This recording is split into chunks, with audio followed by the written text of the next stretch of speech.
Addis worked late most nights, and the streets of Lagos were quiet by the time she left. One evening, the parking lot was nearly empty.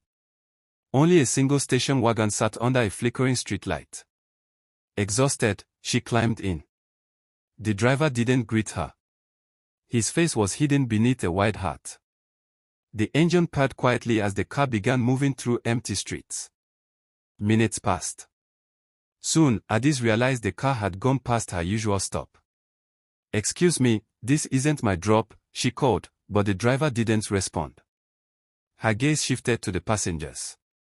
They sat silently, pale, rigid, and unblinking, like a gun, spirits trapped between worlds. Her pulse quickened. Summoning courage, she leaned forward to see the driver's face. When the streetlight glinted on it, her stomach turned cold, hollow eyes, gray skin, lips frozen in a silent scream. He was dead. Every passenger mirrored him, empty eyes, lifeless faces, silent and still. The car moved smoothly, almost gliding, taking her deeper into darkness. Addis' voice trembled, "Please, stop, let me off." Finally, the driver spoke in a low, chilling voice. "We've been waiting for you." The city passed by unnervingly empty, the hum of the engine like whispered chanting. Addis realized, with growing dread, the truth: she had stepped into a ghost car, and tonight, she was not going home. Addis' heart pounded in her chest as the words echoed in the silent car. Her hands gripped the seat tightly. The passengers didn't move, didn't blink, they were frozen in some eternal, lifeless vigil. The driver's hollow eyes met hers in the rearview mirror.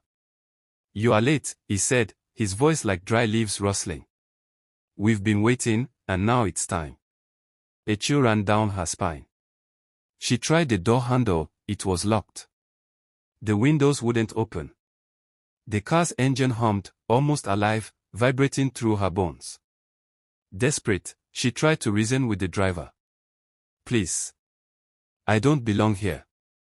Let me go." The driver didn't answer. Instead, the car accelerated silently.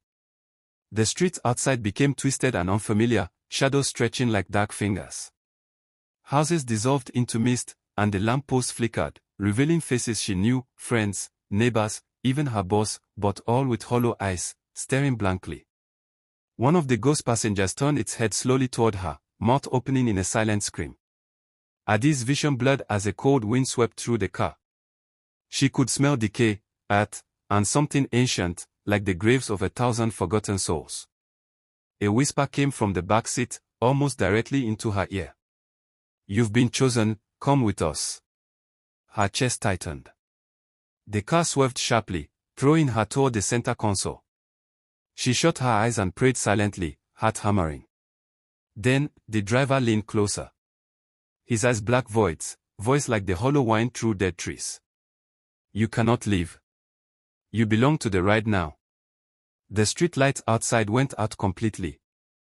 Darkness swallowed the car. Addis' scream echoed, swallowed by the hum of the ghostly engine, as the station wagon carried her into the night, into a world between life and death, where the waiting never ends. And as the bus glided silently through the twisted, fog-choked streets, she realized, with horror, that she had been chosen, not just for a ride, but to become an eternal passenger.